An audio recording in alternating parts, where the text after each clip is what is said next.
Hi guys, welcome back to my channel. My name is Kerry and today I'm going to be answering some of your questions. Usually I'd be reviewing eyeshadow, playing with makeup, maybe doing a little Primark haul. So if that's something you are interested in, then please do subscribe. But I just thought it'd be interesting if over on my Instagram stories I left a little question and answer box for you to ask me some questions about me, just in case you wanted to know anything else about me rather than just me talking about makeup and eyeshadow. So I've got some really interesting ones actually. There's a few that was the same.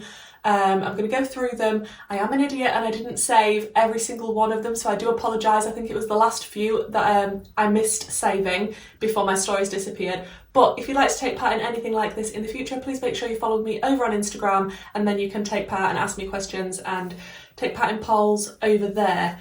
So should we just dive straight in? So two people asked me the same question, so I'm just going to start with that one. What started you playing with makeup and what got you into makeup? A lot of people that are interested in makeup, I've found, have been into makeup their whole lives or for a very long time. I started to really get interested in makeup probably around 3-ish years ago, maybe 4. I mean, lockdown has skewed my perception of time, so I'm not actually 100% sure, but it was around that time. I think it was just before lockdown, and when everything was being announced, that I just started watching a lot of YouTube, and I hadn't really come across beauty on YouTube before. And I remember coming across Soph Does Nails. Obviously now she's called Soph, and it was her channel that actually opened my eyes to the world of beauty on YouTube, and I used to watch her reviews and her tutorials, and I really like her as a person. I think she's a really sweet, lovely girl, and it was just so interesting the way that she was so passionate about the makeup and that she could do lots of different looks, try lots of different products, and it was just something that piqued my interest then, because before that, makeup to me wasn't really that exciting. I mean, sometimes I'd wear it, I'd get out my Dream Matte Mousse and, you know, my really cheap mascara, maybe a little bit of lip gloss, something like that, but I was never into eyeshadow. Like, thinking about it now, I'm like, I love eyeshadow with a passion, but yeah, it was never a thing for me before. And if I, back then, saw my collection now and how much I've spent on it, yeah, I'd probably think I'd lost the plot. But yeah, I wasn't particularly looking to get into anything. I was just spending a lot more time on YouTube and came across makeup videos, and then you sort of get hooked, you start watching more and more, and then you want to try some of the products. And I actually really like Soph, like I said, and I believed her reviews, and if she said something was good or not good, so I'd try out the things that she said that she liked. Least favourite look. Now, is this the least favourite look that I've done? Because there's a lot. If you just go back to the very beginning of my Instagram, those are my least favourite looks, just because I was starting out then. I know we all have a makeup journey. We can't all be amazing straight away. It's a process. You're learning, you're experimenting, trying things out, especially products, techniques, things like that. But looking back now, I mean, I'm not removing them because I think it's important for people to see how you started and where you've come from, and you haven't just been at the level that you're at always. It's always started a lot further back, and a lot of people don't see that or realise that. They just look at the numbers that you've got now. Not that I'm big at all, but people look at the numbers people have and the type of thing and content that they're putting out, and they just think, wow, they're amazing, they must have always been this way. That is not the case. When I started in the very beginning, yeah, it was a little bit questionable, but I was really proud of myself. So I did start an Instagram. Thank you to my friend Carmen. She really pushed me to start an Instagram because I was a little bit apprehensive about putting myself out there and actually showing any type of makeup skill, because I was lacking them, to be fair. But yeah, those first few pictures on my Instagram, definitely some of my least favourite looks. Favourite palette, you can only pick one. Excuse me? Sorry? One? I'm gonna have to think about this. Favourite palette? Favourite palette. Okay, I've got 2 answers to this, and I feel okay giving 2 answers, because if we're talking about an overall palette that has been my favourite, it would probably be Jeffree Star Blood Sugar, just because that was the first high-end palette that I purchased, and I was a bit funny about spending that much on one palette, because at that point, yeah, I'd only been spending £10 or something like that. So that was quite an expensive purchase for me. And I'd seen a lot of people reviewing it and using it, and then it came into stock whilst I was sat in my car with one of my very good friends outside of the driving test centre. She was going to go in and do a theory test. Really nervous before she went in, and there's me, blood sugar's back in stock. And I was over the moon to actually be able to purchase it. So it's not specifically about the palette, it's more what it represents, and the fact that that was my first high-end purchase that sort of got me into a lot more makeup addiction and loving. However, right now, currently, I would have to say the Odin's Eye and Angelica Nymphes palette, the Hella palette. I absolutely love that one with a passion, everything about it, the packaging, the theme, the colours inside, the quality. I did rank that recently as my number one in my recent purchases, eyeshadow palette edition. So it would definitely probably be that one at the minute. It's just a favourite for me because it ticks all the boxes. It ranks highly to me in every category, basically, and I love it very much. Tell me about cow lady parts. Okay. There's a bit of a running joke in some of the makeup groups that I chat in because I did reveal, stupidly, that I did have to Google whether cows gave birth out of their bum. Okay, before you judge me and think that I'm really stupid, it's only because, you know, when you watch vet programmes and you see all the cows that are going to give birth and you see the vets come along and they're putting their whole arm up the cow's bum, I'm like, why would you be doing that unless the cow was giving birth out of the bum? So I Googled it just to make sure that that wasn't the case. And now I am factually aware that it's not the bum that they give birth out of. So I hope that clarified things for you there, Heather. Oh, Susie, why are you so pretty? I don't think we judge others by the same standard that we judge ourselves. So I think you are so pretty, Susie, and when I get a compliment, sometimes it's actually quite difficult to accept it. I don't know whether that's just how society expects you to be or whether that's just part of my personality. I'm not quite sure, but it is more difficult to accept a compliment like that than to actually give one out to someone else and be genuine about it. So thank you very much, Susie. And Susie also says, what's one thing you hate about the beauty community?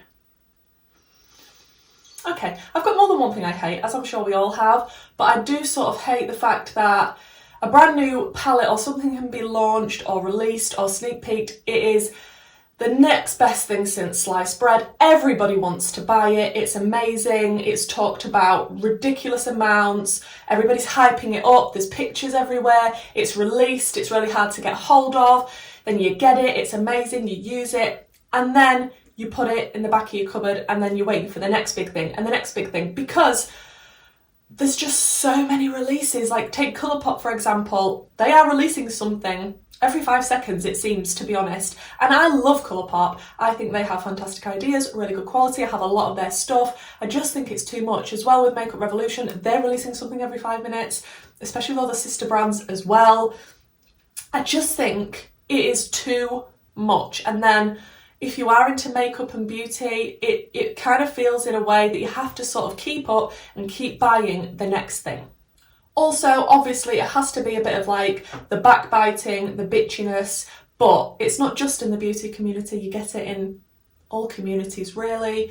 It's just extremely noticeable in the beauty community because a lot of that is looks orientated because you're putting the beauty products on your face and you're the one that's experimenting with them and it is about looks. So it feels like kind of personal if, you know, someone's being attacked by the way that they've put something on, what they're choosing to wear, the products they're choosing to use, that type of thing. I just think, live and let live. Let people do what they want to do. You don't have to always reply with something like Thumper, Bambi. If you can't say anything nice, don't say anything at all.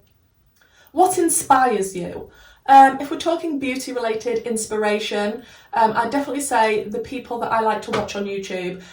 So I really liked to watch Make Me Up Missa. I went from watching Soph to Make Me Up Missa, and I am one of her sausages in her Patron group, and she really inspired me to change the way that I was doing makeup because a lot of people in general, I'm talking general terms, not the specific niche of lovely clown makeup that I'm into, but they're like neutrals, they're like, you know, a brown in the crease. That's not really exciting to me. Like, sometimes it's nice to have that, but Missa really sort of opened my eyes to the fact that you can wear like a triple cut crease and gems everywhere, and you can do what you want to do. And then I kind of found more and more people that were more like that, like Angelica Nyqvist. I think she's a fantastic YouTuber. I absolutely love watching her. She has a membership on YouTube called The Happy Clowns. She doesn't care if people think she's wearing clown makeup. She's quite happy to wear that outside.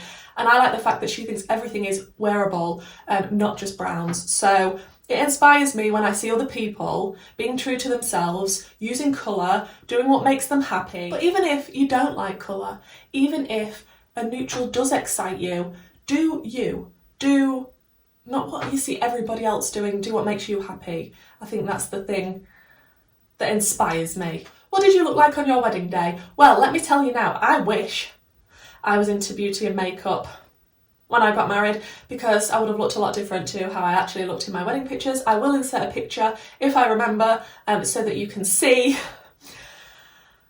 I do look a bit different to that now, thank goodness. I do have a totally different makeup style, have changed my hair slightly. Not that I think I look bad on my wedding pictures, but I think you can always look back at pictures and think, oh, now that I've evolved and moved on a bit in this way, I wish I had that then.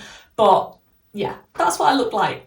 How did you meet your partner? My husband and I have been together 14 years in May, and we got married in 2013. We've been together for quite a long while now, and we met at a party. It was actually his party that I attended, didn't know him, just went along with a friend, was dragged along. I'm like, I don't really want to go because I don't actually know the guy whose party it is. I don't like doing things like that.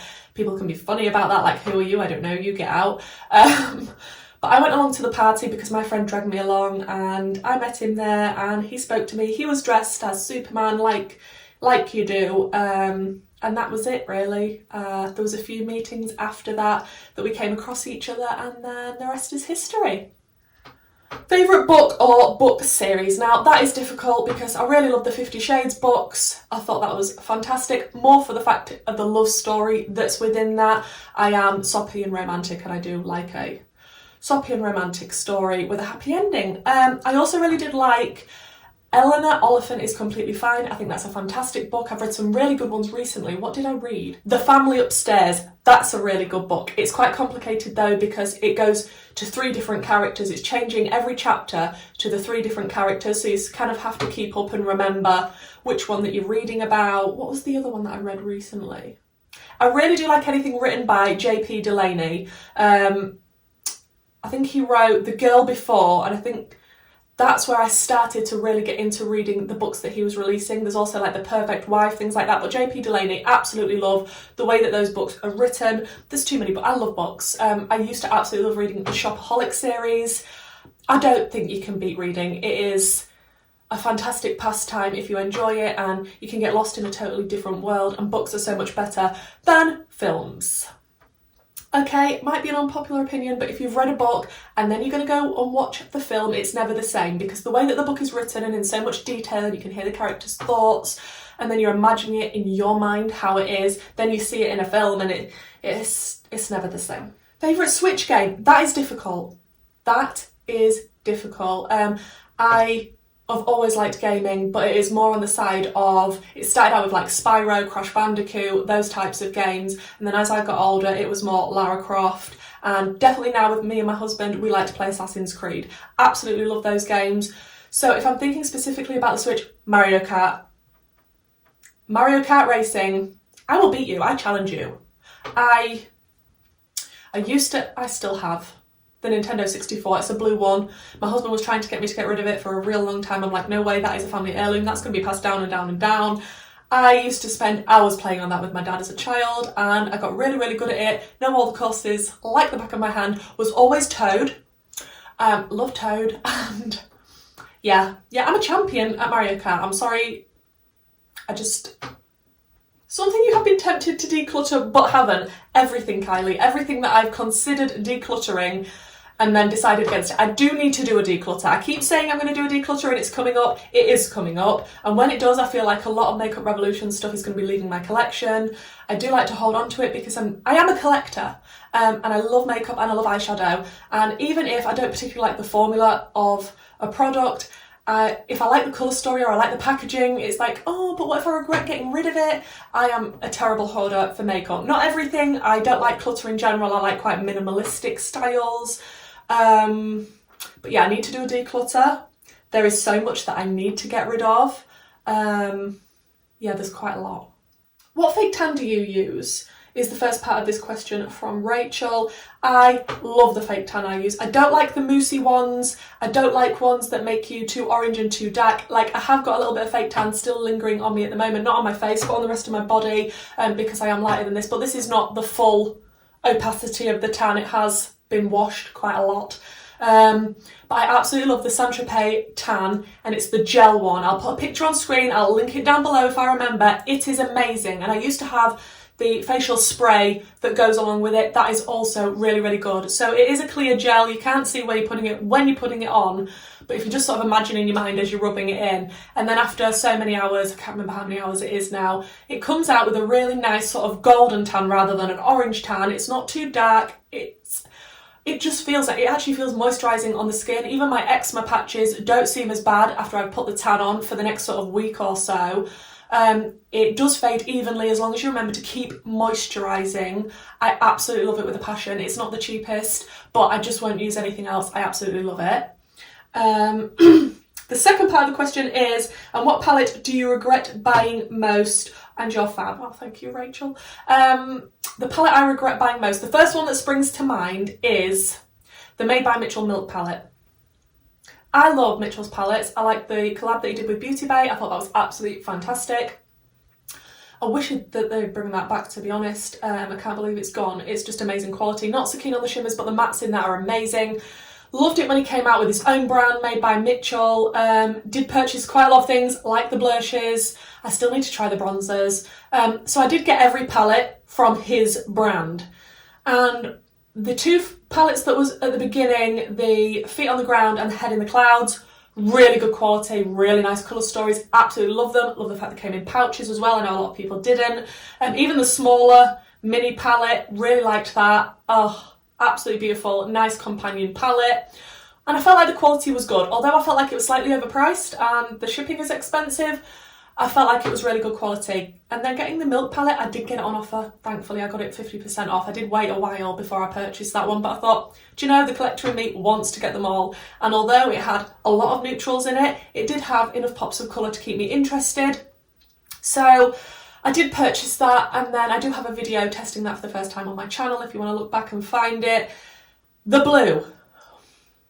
If you've watched that video, you know what I mean. The blue was patchy. Like patchy the house. I would say that blue is as bad as the blue that's in the Nikkie Tutorials and Beauty Bay palette. That is how much it went patchy on me and awful. I know that type of blue that it is in the milk palette is difficult to formulate and make in a way that it can be blended in any way, shape or form, but I just feel like for the price of that palette and you're putting a blue in like that, and then it had all the neutrals, I just regret buying it. Is Sylvia the love of your life? Absolutely.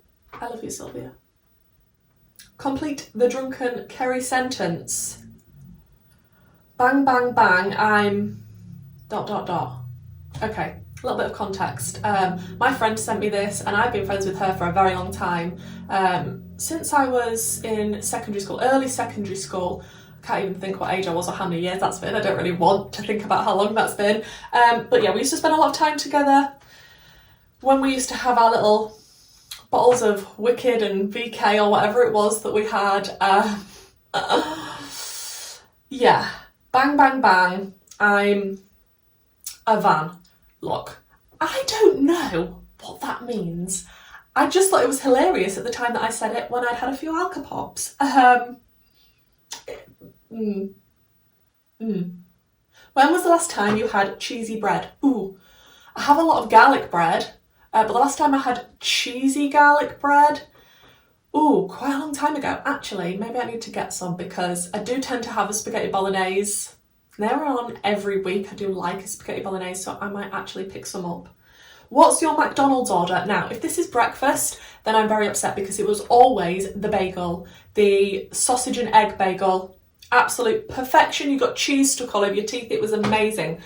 But obviously now they've got rid of the bagel, so I have to have it in a muffin, and it is not the same. But that is my order, with a toffee latte with a lot of sugars in it, and a hash brown, obviously. But if we're talking about in the day, I really do like the cheesy dippers. They do different types, like they do the mozzarella sticks or the cheesy melt dippers, depending on whichever one they're doing at the time. I have to have those with the sauce. They always forget the sauce. I want the salsa sauce that's supposed to go with it. And then I really do like a chicken sandwich, chicken nuggets, and either a toffee latte or a Coke. Do you worry about people you used to know at school, maybe people who are unkind to you watching your videos? Do you know, that did definitely cross my mind when I was starting my YouTube. Not generally just people from school, but just generally people that don't like me. Like, not everybody is going to like me, unfortunately. Like, that's very sad. Everyone likes to be liked. No one wants to be disliked. But yeah, that kind of did play on my mind a little bit, but I didn't want it to hold me back, because if those people are watching my videos and they still feel the same way about me and they're choosing to watch my videos, then I actually feel quite sorry for them, because why are you watching them then? If this is not going to make you happy, or it's going to make you feel bitter or want to say nasty things or feel nasty things towards me, then I actually feel very sorry for you that you're wasting your time doing that. But even people that are strangers that are watching my video, they might click on and think, who is this crazy loon? I hate the way she does her makeup, I hate the way she talks, I don't like anything about her channel. That is absolutely fine. Like, there are people that quite like my channel, it seems, which blows my mind, but not everybody is going to, and that is absolutely fine. Everybody is different and got their own opinions. It just, when you want to leave a comment or trash talk somebody to somebody else, like, that's when it becomes a problem. That is nothing to do with me then, that is to do with you and your issues, feeling the need to do that. So yeah, if you don't like somebody's video, click off it. You're not being forced to watch it. Yeah, a few of the questions were the same. How many children do you have? I have one child, a lovely daughter who is almost 12. She's going to be 12 this year. Yeah, it still seems crazy to me. I mean, how old am I? I'm 32. I got it wrong in a recent video. I'm like telling people that I'm 31. I'm not. I'm 32. I'm almost 33. It's approaching. It's coming. It's fine. I mean, I still think that seems quite young, right? Would you consider doing a day in my life vlog? I do vlogs, but for patrons only. So if you're in my Patron group, which is called Kerry's Dumplings, there will be a link down below. You can pay as little as £1 a month, and then you get to see my lovely face in vlogs that I do with me and my husband, and the little adventures we get up to when I go to work with him and things like that. But yeah, I don't put them out on my channel just because I feel like, as much as I want to be me, I don't want to put too much out there just for anyone to be able to watch. So if somebody feels that they want to support my channel a little bit extra and they want to have extra access to vlogs and personal things like that, and what I'm doing in my day-to-day life, then that's fine, because they're already slightly invested and they're not just going to want to watch it and tear you down type of thing. But yeah, I definitely do vlogs. There is a long list of them. If you want to join my Patreon group, that would be amazing. I love this. Do you give yourself a monthly makeup budget? No, I don't. I don't even think about it, to be honest. It's so bad. What I think to myself is, I'll be really good. I will only get a few things this month. Then things start releasing and coming out and I'm interested, and then my husband's the worst enabler and he's like, oh, that looks really nice. Oh, you could review this. Oh, get this. Yeah, I don't even keep a tally of how much I'm spending on makeup. If I've got some money I can pull from somewhere to buy something that is interesting to me or coming out or an offer, like I love an offer, then I will definitely just do it. I don't sit down and plan it and think about it and think this is the actual amount that I'm going to be spending. Like I say, some of the last questions did disappear and I'm so sorry if I didn't screenshot them in time, but I do remember one of them that said something like, how do you feel that you've changed? So if we're talking about from when I was a lot younger and a teenager to now, I'd definitely say I was a lot more introverted then. I was a lot more worried about what people thought about me. I didn't speak up as much as I do now. I lacked a lot of confidence that I now have. And I just think that's experience with life and getting older, and obviously I've had my daughter. You have to be in situations where you have to take control and do things and say what you feel. And I've always been quite opinionated. It's just that I haven't always felt the confidence to let that out, and I used to feel really worried about if I had to speak in front of a lot of people or go to new places or do new things. Not to the point it was really bad anxiety or anything like that, it was just I was more on the quieter, shyer side to people that didn't know me especially, or if I was in a new situation. I feel like now I'm definitely a lot better in those circumstances. I just feel more comfortable and confident in myself, and like I say, I just think that's from getting older, surrounding myself with good friends. I've got a really nice family, I've got a lovely husband. I can't complain. I feel like the older I get, the more I'm moving into a mental health space that is better for me, because I feel like you're getting to know yourself more, you've made some mistakes, you know the rules you want to live by yourself. So yeah, I definitely feel like I've changed in that way. Am I still immature and silly and weird? Yes. Yes, I am. Thank you so much. That was actually really fun answering all those questions. I definitely want to do another one of these sometime in the future. That was really, really fun. I did enjoy it. Hopefully you enjoyed it as well. And like I say, if you want to take part in anything like this in the future, please go follow me over on Instagram and keep checking out my stories if you want to be involved in anything in my channel. Like I say, I do have a little Patron group. If you want to support, that's absolutely fine. If you don't, I also have a YouTube membership now, and you can get extra emojis and a little badge next to your name when you comment and things like that. Thank you so much for watching this video, guys. If you could please like, comment down below. It'd be really interesting to know your thoughts on what I've said. And hopefully, guys, I'll see you in my next video. Bye.